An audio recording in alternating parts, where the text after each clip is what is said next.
Udah. Masya Allah.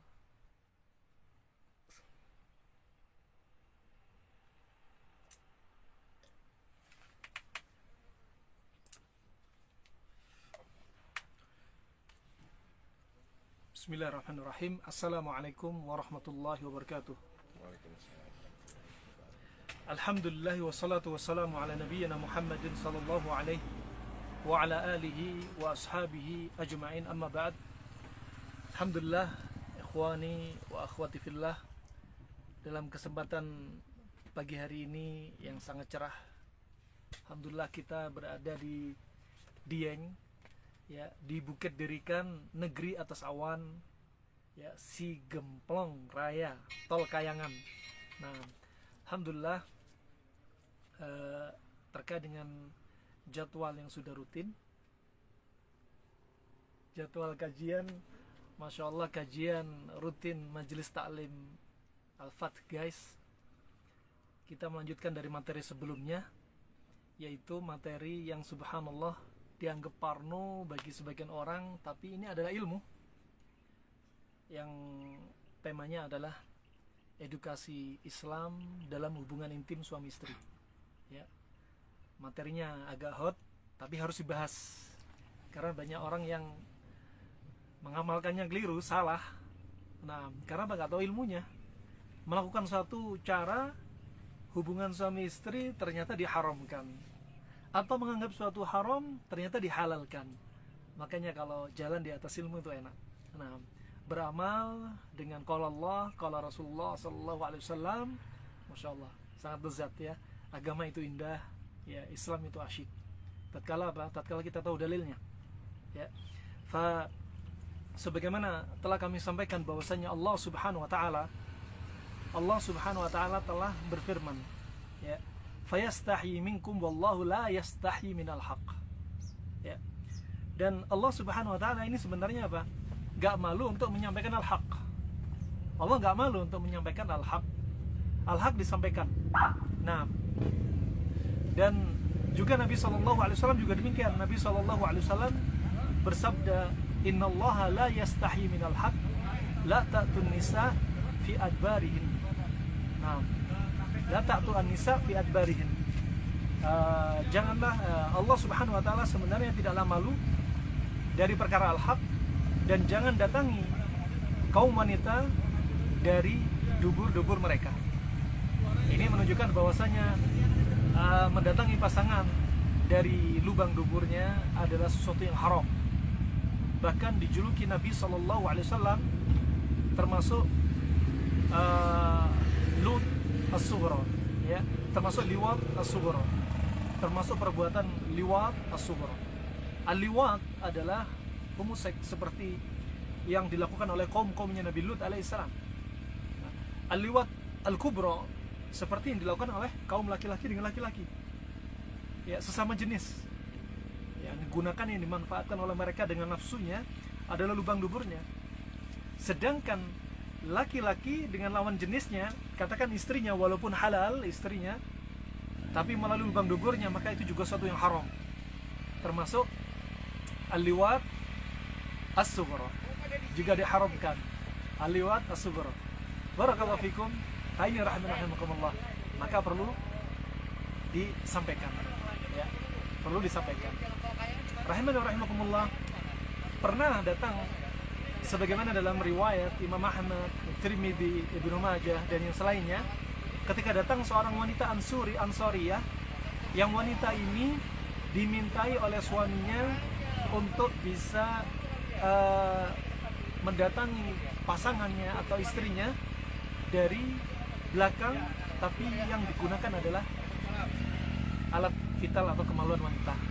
Nah, yang demikian karena khawatirnya perempuan Ansariyah ini, sahabiyah ini khawatir, maka dia datang kepada Nabi, ya.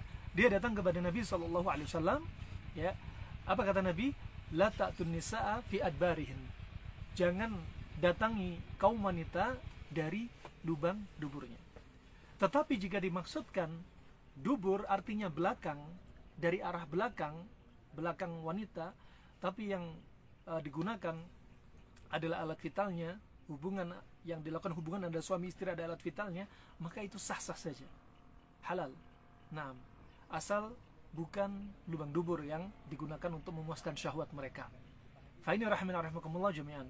Haram yang digunakan adalah lubang duburnya. Nah, makanya wanita tadi Ansariyah bertanya, khawatir itu haram. Ternyata dijelasin Nabi, ya boleh dari arah belakang, tetapi tetap yang jadi target adalah yaitu kubulnya, yaitu alat vitalnya. Nah, pasangan jenis. Fa ini yang perlu diperhatikan. Nah, fa adapun orang-orang non muslim, mereka nggak diajarkan seperti ini.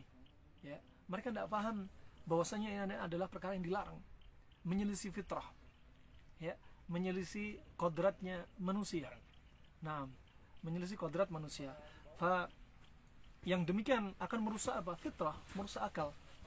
Karena lubang dubur itu tempatnya najis. Akal yang sehat nggak mungkin melakukan seperti ini. Kemudian lubang dubur itu tidak diciptakan seperti alat vital kaum wanita. Alat vital kaum wanita, masya Allah, bisa elastis ketika proses melahirkan, bisa sampai 200% melebar. Lubang dubur tidak bisa. Maka tatkala orang-orang yang melakukan homoseks yang Allah larang, apa yang terjadi? Dia akan tertimpa penyakit, yaitu seperti salsil buros, ya, buang feses tanpa dia merasakan, keluar tanpa dirasa. Nah, ini termasuk siksa dari Allah Subhanahu wa taala. Kemudian rahimakumullah, lubang dubur tadi jika betul-betul melebar karena sering dilakukan homoseks, laki-laki dengan laki-laki atau laki dengan wanita, walaupun halal, akan menyebabkan lubang dubur tadi membesar dan tidak kembali lagi. Dan setiap buang yang besar akan merasakan sakit, dan keluarnya pun nggak terasa, keluar begitu saja. Fanas'alullah al-afiyah. Ahli forensik melihat mereka-mereka, dokter modern zaman sekarang lihat mereka-mereka yang melakukan aktivitas seperti ini, ketika dari hasil pemeriksaannya didapati lubang dubur mereka sudah seperti corong. Ya, lain halnya dengan alat vital kaum wanita. Memang Allah ciptakan demikian. Laqad khalaqnal insana fi ahsani taqwim. Dan kami benar-benar menciptakan manusia dengan sesempurna-sempurna ciptaan, termasuk alat vital kaum laki-laki, kaum wanita. Nah, ini perlu diperhatikan baik-baik. Bagaimana Islam mengedukasi hubungan intim suami istri. Kalau nggak diedukasi, akan terjatuh dalam perkara haram. Atau sebaliknya, perkara halal diharamkan. Nah, perkara halal diharamkan.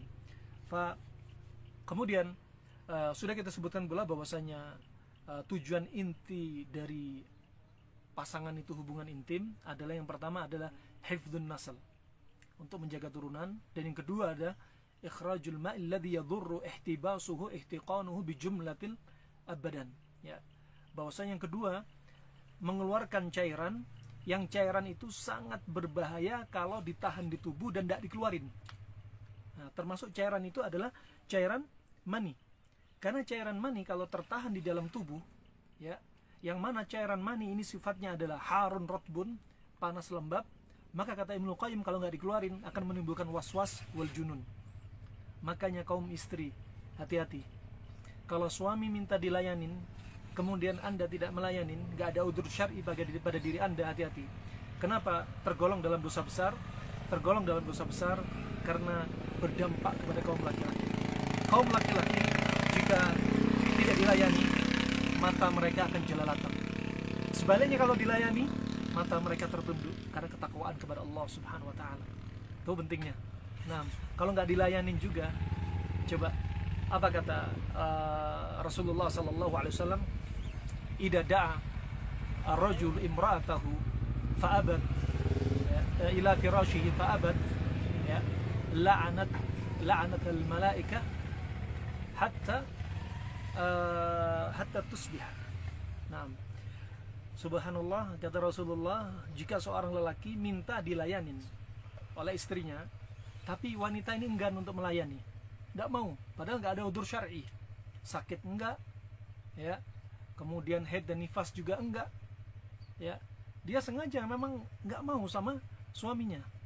Apa yang terjadi pada dia? Ini terjadi pada tidur di malam hari, karena Nabi bilang bata wa huwa ghadban, tidur dalam keadaan dia marah karena nggak dilayani sama istrinya. maka la'anatha al-malaika. Malaikat akan melaknat wanita ini, istrinya dia, sampai subuh. Ini menunjukkan dosa besar. Kenapa demikian? Kaum laki-laki kalau nggak dilayani, akan timbul, kata Ibnu Qayyim rahimahullah, jika spermanya nggak dikeluarin, akan timbul al-waswas, al-junun, udah seperti kegilaan. Ya, dongkolnya kaum laki-laki, mereka betul-betul dongkol, tidur dalam keadaan dia marah. Ya, terkadang ada yang subhanallah marahnya dia nggak mau tidur, dia kelayapan keluar rumah. Ya, naudzubillah kalau kelayapannya mencari ranjang lain yang haram. Nah, maka ini sangat tercela sekali. Bisa-bisa si suami terjatuh dalam perzinahan karena perbuatan si istri. Nah ini hati-hati, ini termasuk akhlak buruk. Ya, termasuk akhlak yang buruk. Sampai Nabi bersabda, "Thalathatun la yustajab da'watuhum." Ya, 3 orang yang doanya enggak dikabulin oleh Allah Subhanahu wa taala, salah satunya nih, wanita seperti ini. Apa kata Rasulullah? Rajulun wa tahtahu imra'atun sayyi'ah wa lam yutalliqha. Seorang lelaki yang dia akhlaknya buruk, tapi dia nggak mencerainya.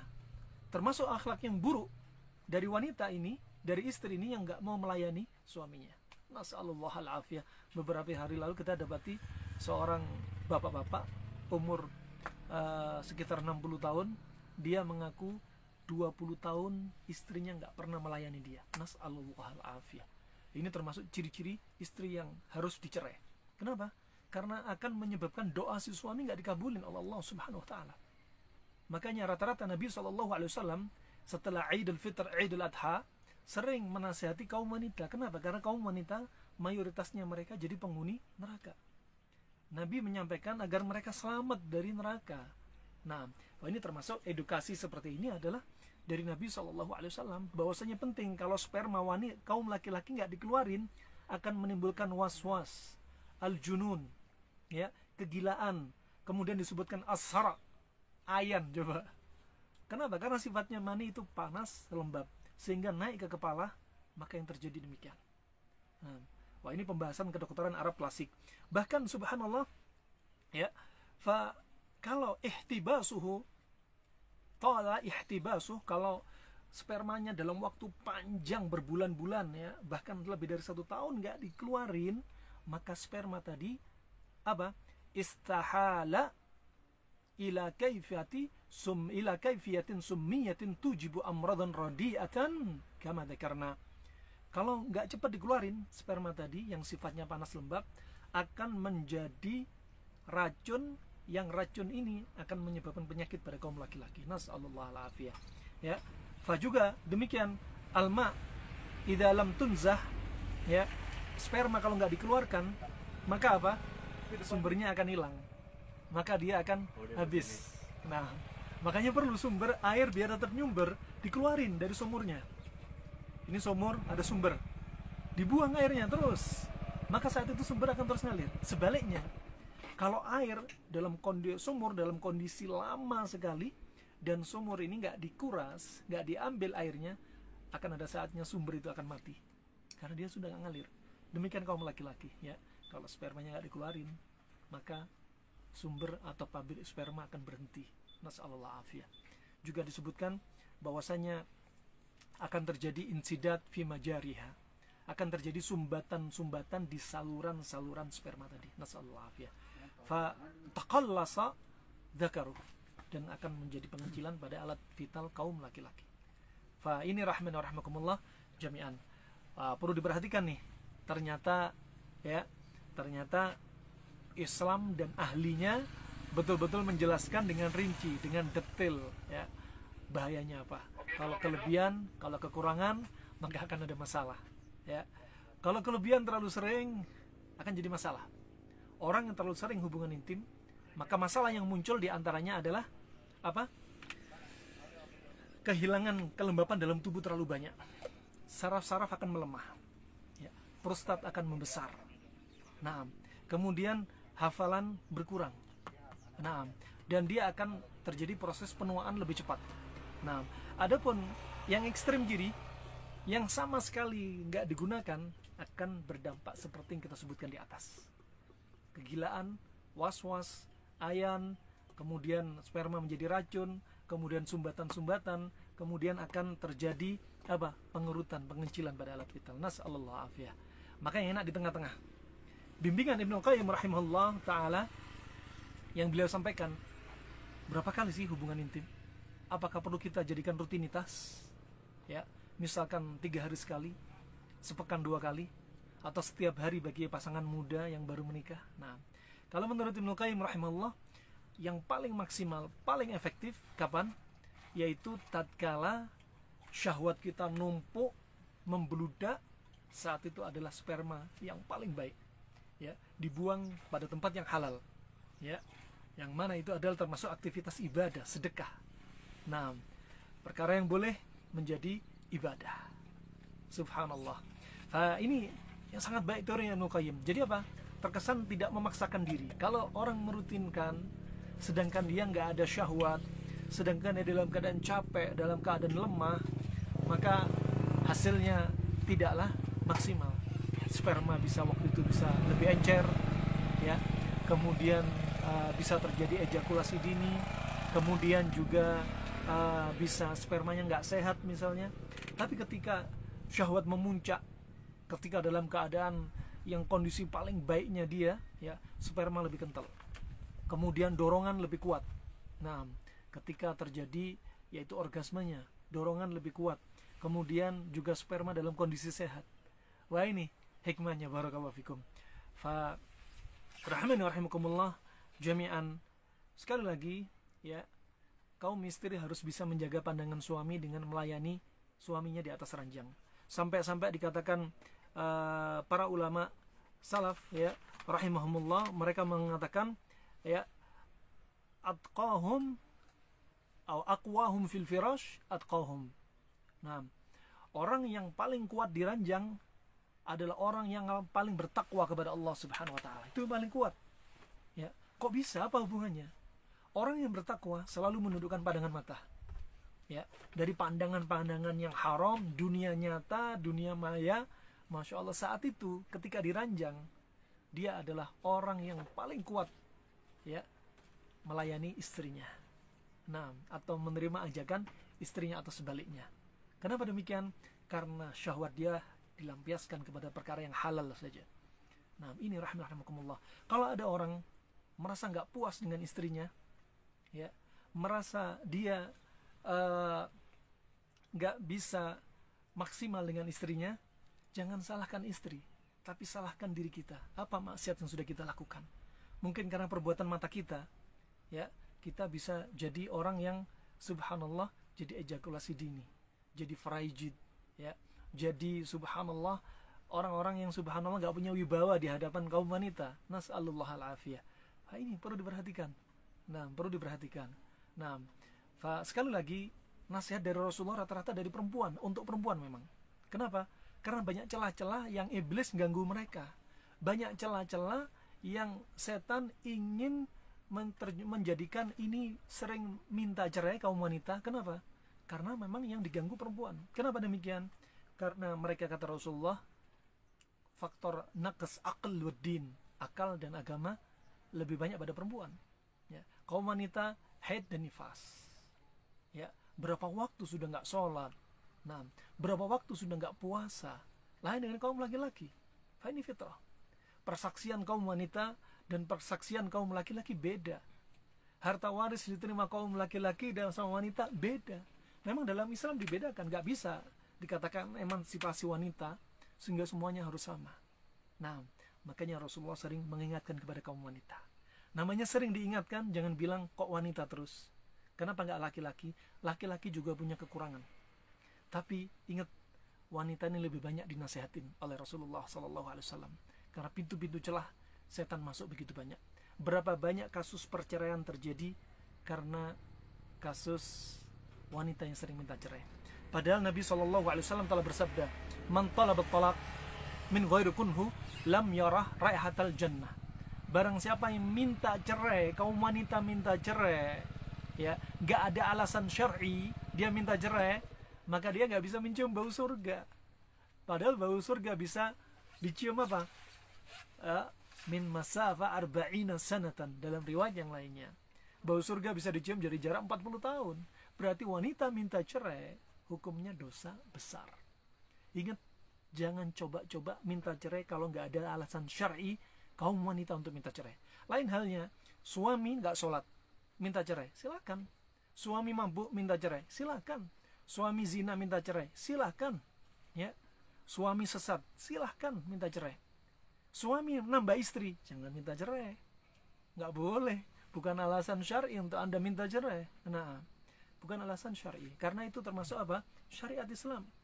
Nah, syariat Islam. Makanya kalau ingin Anda berat dengan poligami, puasin suami-suami Anda di atas ranjang. Di luar suami Anda kerja, melihat wanita berpakaian tapi telanjang. Di dalam suami Anda sibuk dengan gadget. Ya, tundukkan mata suami Anda dengan layanan Anda semaksimal mungkin. Nggak ada kesempatan lagi dia untuk minta.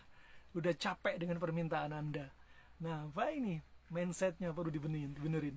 Rahimana rahimakumullah jami'an. Alhamdulillah kajian di atas gunung nggak banyak yang dengerin nih, Masya Allah. Ya. Kemudian hafizakumullah jami'an, ya, itu tadi ya. Mindset perlu dibenerin. Kadang kita ini iman naik turun, suami istri naik turun, ya. Ketika hubungan intim pasangan Anda dipuasin, biidznillah, masalah rumah tangga berkurang, cekcok berkurang. Kenapa? Dia, suami akan memberikan apa saja yang ingin Anda minta. Kenapa? Karena dia merasa dipuaskan. Nah, ingat, fitrahnya wanita rata-rata mereka ini butuh harta. Kalau diberikan emas, diem, ya. Diberikan harta, diem. Kalau laki-laki cuma satu fitrahnya, layanin, puasin di ranjang, itu aja. Nah, puasin di ranjang, dia nggak akan banyak permintaan yang lain. Nah, adapun wanita, fitrahnya perhiasan dan harta. Nah, itu kita harus masuk dari mana yang disukai oleh masing-masing pasangan. Kalau wanita sukanya harta, kasih hadiah emas, kasih per bulan mungkin uang untuk beli pakaian, uang untuk belanja lipstik. Anda ingin istri Anda dandan cakep, penampilan oke, tapi nggak dikasih uang jajan, uang dandan, gimana? Nah, sebaliknya kaum laki-laki demikian, Anda puasin dia di atas ranjang. Nasallahu alafiyah. Fa ini ya, yang paling dibanggakan nomor satu oleh iblis laknatullah alaih. Laporan yang sangat diharapkan iblis adalah apa? Tatkala pasukan-pasukannya lapor kepada iblis di singgasananya iblis di lautan, apa? Kalau dapat laporan, saya berhasil menceraikan suami istri fulanah dan fulan. Itu paling disenangi iblis. Adapun hadis Nabi SAW, sesuatu yang dibolehkan oleh Allah, tapi dia dibenci oleh Allah. Hal yang diperbolehkan, tapi Allah nggak suka, adalah perceraian. Hadis ini lemah. Disandarkan kepada Nabi, hadis ini tidaklah sabit kepada Nabi SAW. Kemudian, hafizakumullah jami'an, ya, manfaatnya, ya, hubungan intim itu sangat banyak, ya, sangat banyak sekali, ya. Di antaranya apa? Disebutkan Ibnu Qayyim dalam Zadul Ma'ad fi Hadi Khairil Ibad, ya, jilid keempat halaman 237. Di antara manfaatnya adalah ghaddul basar, menundukkan pandangan mata. Itu satu, sudah kita lewatin. Kemudian apa? Waqafun nafs, bisa menjaga jiwa kita. Kemudian apa? Wal qudra 'alal 'iffa 'anil haram, bisa menambah kekuatan untuk menjaga kehormatan dari apa-apa yang diharamkan, baik zina mata, zina telinga, naudzubillah, zina kemaluan. Nah, ini manfaatnya hubungan intim, ya. Hubungan intim, ya, seperti kaum pria, makanya jangan buang sperma sembarangan. Jangan lakukan onani. Jangan zina dengan wanita yang haram untuk didatangi.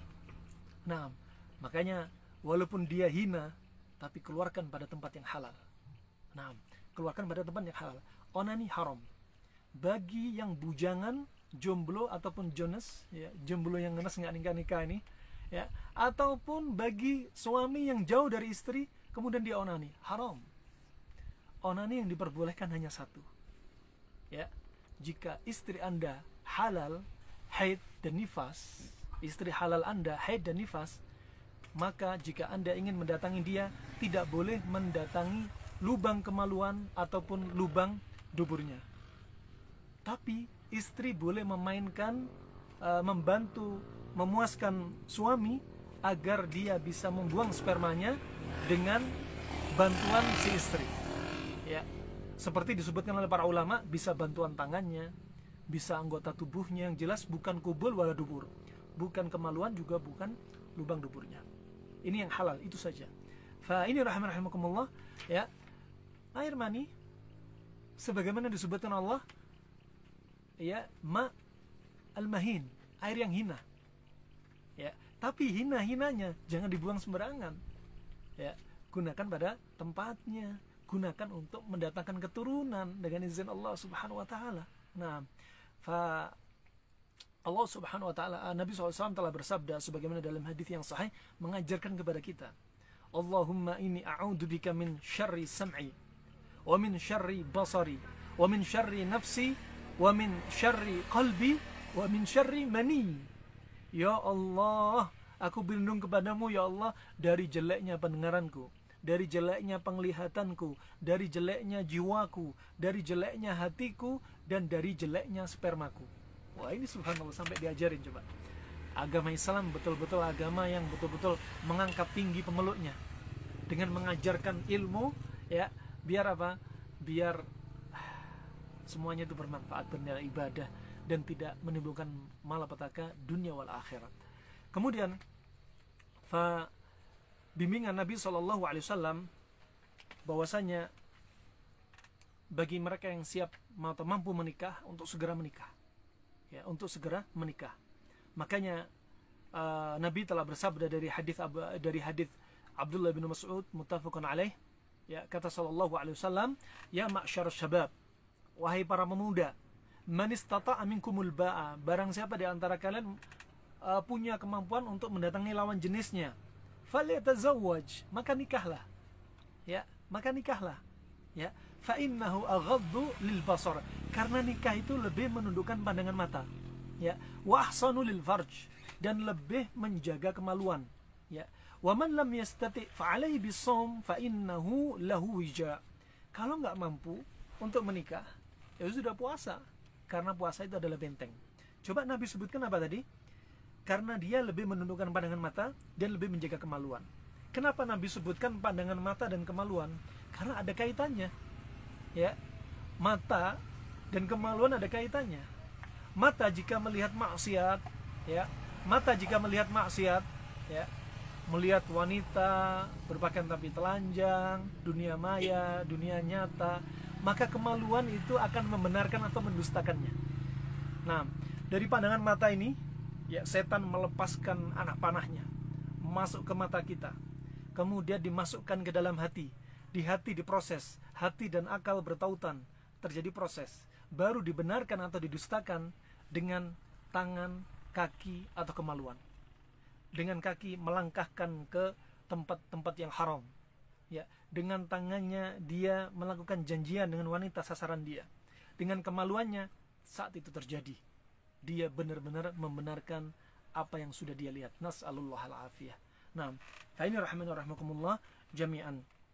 Fa Nabi SAW bersabda, tazawwaju fa inni mukathirun bikumul umam. Ya, hadis ini adalah hadis yang hasan riwayat Abu Daud. Nikahlah kalian, karena aku sangat bangga dengan umatku yang sangat banyak. Lain halnya dengan zaman sekarang, ya, orang Indonesia banyak antaranya saudara-saudari kita ikut pemikiran barat dengan istilah child free. Nikah tapi nggak pengen punya anak. Lah kalau nikah nggak pengen punya anak, nanti kalau kita mati siapa yang doain? Kalau kita mati siapa yang mewariskan harta kita? Kalau kita sudah tua renta, siapa yang merawat kita? Nah, barakallahu fiik. Kemudian kalau kita sudah mati, siapa yang menyambung silaturahmi dengan teman-teman kita sebelumnya ketika di dunia dan kerabat-kerabat dekat kita? Nasallahu alaihi.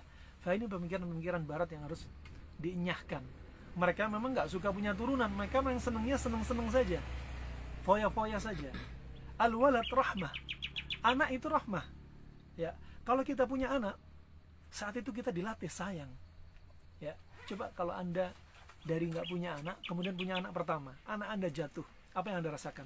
Hati rasanya ikut jatuh. Ini anak itu memang rahmah. Nah, barakallahu fikum. Ini rahimani wa rahimakumullah jami'an.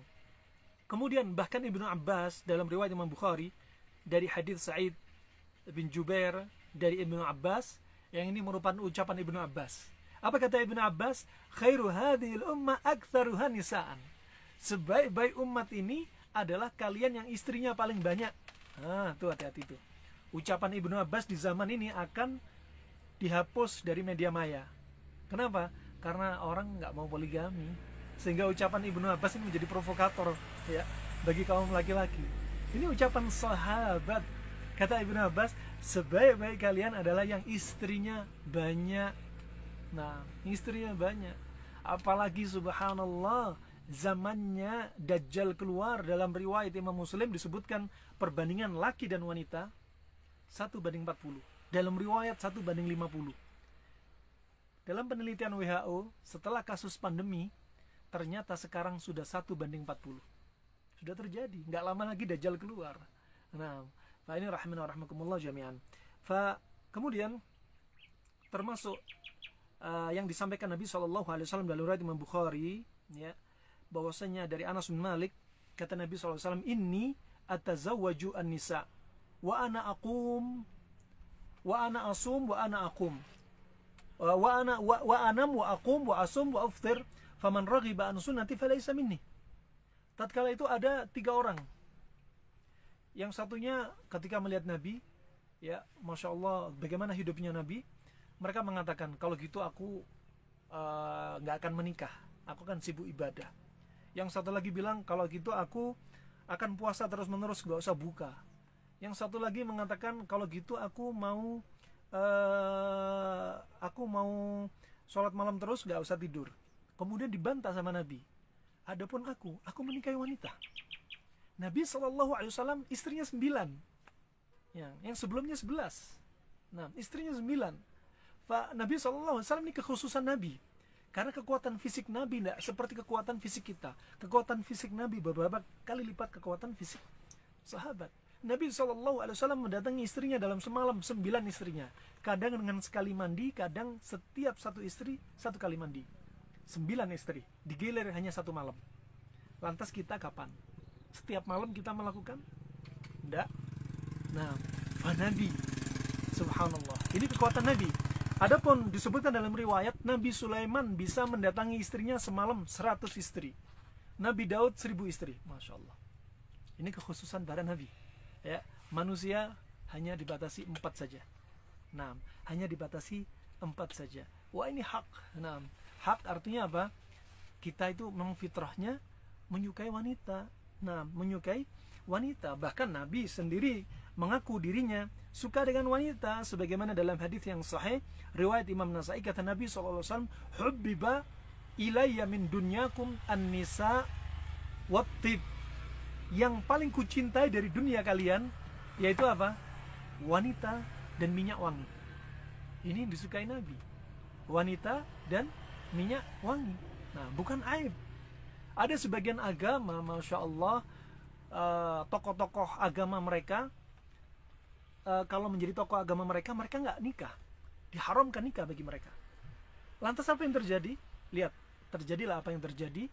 Namanya fitrah kalau dilanggar, akhirnya tokoh agama tersebut berzina di belakang tempat ibadahnya, dan kemudian pasangannya digugurkan janinnya di tempat ibadah mereka. Itu pun puluhan bayi. Nasallahu alaihi. Kenapa? Karena Nabi nggak mengajarkan seperti itu. Islam itu Masya Allah, bahkan fitrah yang thayyib diajarkan oleh Islam. Yang menyelisih fitrah akan terjatuh dalam kerusakan. Coba bagaimana Islam mengajarkan tentang masalah fikih wanita saja, ya, terkait dengan akidah, ya. Dalam agama Yahudi, wanita haid dan nifas haram untuk disentuh, haram untuk didatangi, ya. Dalam agama Nasrani, ya, wanita haid dan nifas, ya, boleh disentuh, bahkan boleh hubungan intim. Kalau Yahudi, hubungan intim aja, pegang, nyentuh, tidur bareng aja nggak boleh, apalagi hubungan intim. Tapi bagaimana dalam Islam? Islam coba di tengah-tengah antara al-maghdub, orang yang dimurkai Allah, Yahudi, wad-dhalin, Nasara, ya, yang mereka beramal tanpa ilmu, orang Yahudi yang berilmu tapi nggak beramal. Tapi Islam di tengah, ya. Wanita haid dan nifas boleh disentuh, boleh tidur bareng, ya, ya, dan boleh Anda memuaskan nafsu Anda ketika wanita haid dan nifas selama Anda tidak hubungan intim, baik lewat kubul, yaitu kemaluan, ataupun dubur, lubang duburnya. Sah-sah saja. Nas'alullah al-afiyah. Ini sempurnanya Islam. Sempurnanya Islam. Barakallahu fikum. Kemudian rahimakumullah.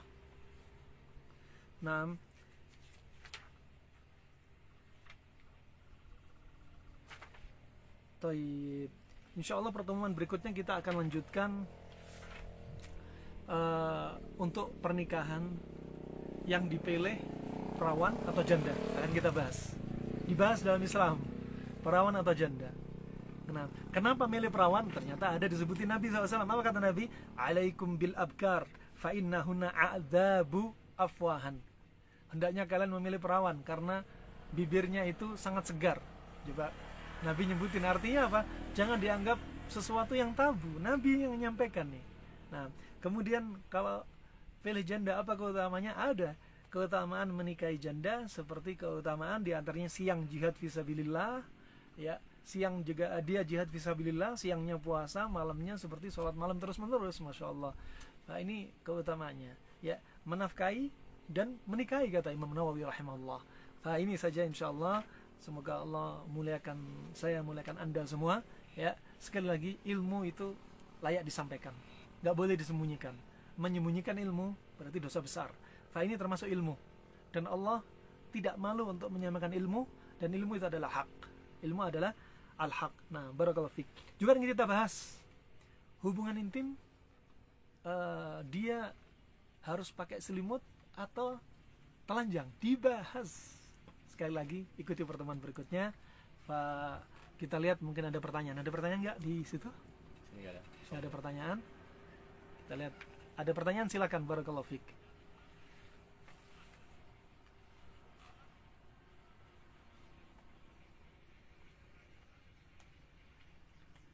Ada pertanyaan?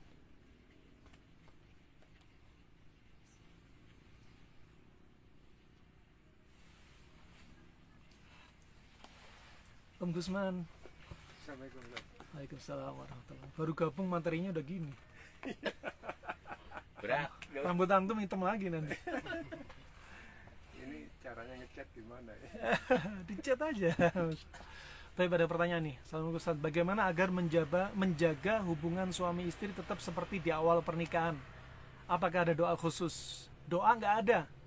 Ada doa dari ulama salaf, ya. Dia mengatakan, Allahumma qawi dzakari fa innahu anfa'li wa li zaujati. Itu hafalin, nggak apa-apa, walaupun bukan dari Nabi. Tapi ulama salaf mengajarkan, ya. Ya Allah, kuatkanlah kemaluanku. Permisi, karena itu sangat bermanfaat bagi diriku dan istriku. Biar langgeng, ya, biar seperti hubungan di awal pernikahan. Sama persis ya, tidak mungkin dong, karena ini ketika awal nikah melihat sesuatu yang haram jadi halal, itu lain, ya. Maka untuk menjaganya caranya apa? Si istri perlu Anda olahraga. Kenapa olahraga? Untuk mengencangkan otot pinggul Anda, untuk mengencangkan alat vital Anda, itu sangat penting sekali. Dan juga jaga pola makan. Kalau pola makan nggak benar, apa yang terjadi?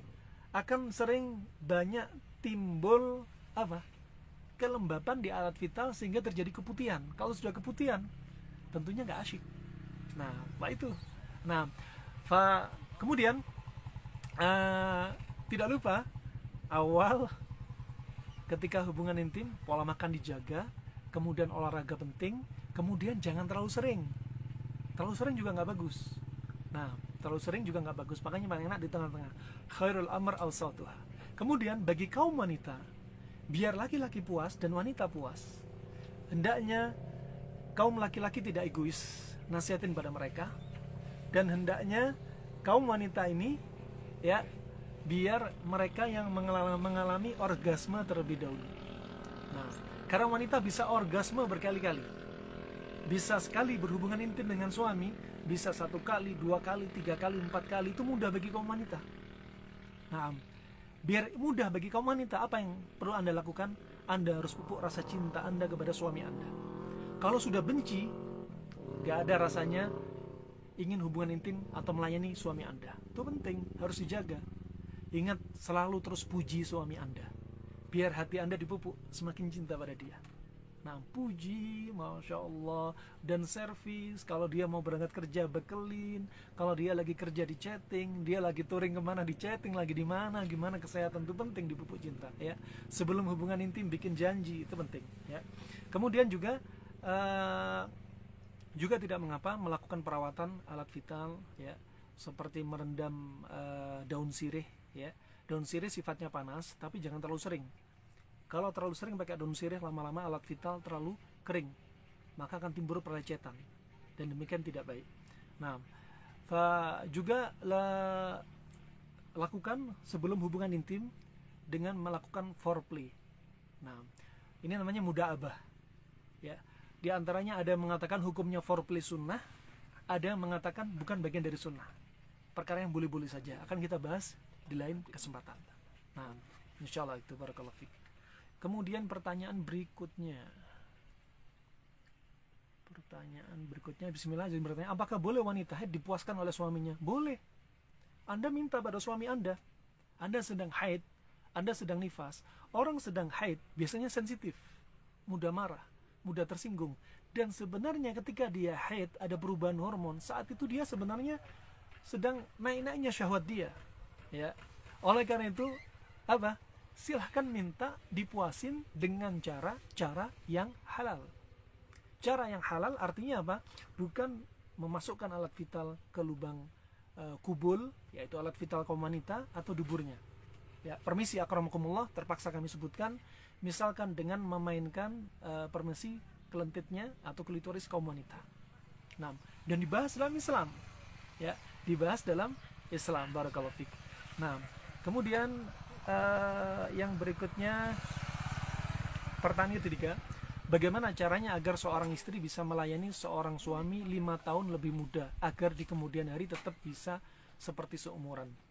Jaga pola makan, itu penting ya, bikin apa itu mudah ya. Sebaliknya, pola makan nggak benar akan mempercepat proses penuaan. Kemudian rawat wajah Anda ya. Siapa yang bilang Masya Allah orang yang umurnya 40 kalah sama umur 30 ya? Orang yang umur 30 tapi pola makan kacau, bisa jadi penuaan lebih cepat. Orang umur 40 tapi pola makan benar, perawatan benar, bisa jadi tampak lebih mudah. Nah, dan tentunya mereka lebih dewasa, yang lebih berusia, lebih dewasa, lebih pengalaman. Dan laki-laki juga harus mindsetnya diatur. Nah, cari sisi positif dari yang pasangannya lebih tua. Nah, barakallahu fikum. Insyaallah itu saja, cukup sepertinya pertanyaan pembahasan kita, karena kita mau lanjut kajian dan sepertinya nggak ada pertanyaan lagi nih dari Bu Cipta Sri Rezeki, cuma 3 pertanyaan ya. Majelis Ta'lim Al-Fat guys ya. Insyaallah kita akan melanjutkan touring kita. Perjalanan kemana kita lanjutnya sekarang? Masih ke Solo. Ya, insyaallah kita akan ke Solo, berjumpa dengan ziarah dengan Ustadz Al-Fadil, Ustadz Sufyan Baswedan ya. Kajian bersama juga Ustadz Subhan Bawazir dan teman-teman Muslim Biker Indonesia. Insyaallah itu saja, harap dimaklumi atas keterbatasan ilmu kami, dan jika ada salah ucap dari kami, jika ada dengarnya dari Allah semata. Ambil positifnya. Islam mengajarkan betul-betul sempurna dari segala lini kehidupan. Nah, bukanlah perkara tabu, bukanlah perkara aib jika ilmu itu harus dibahas. Nah, semoga Allah jadikan keluarga saya dan Anda semua keluarga yang Masya Allah mawaddah warahmah. Amin ya rabbal alamin. Wabillahi taufiq wal hidayah. Wassalamualaikum warahmatullahi wabarakatuh. Waalaikumsalam.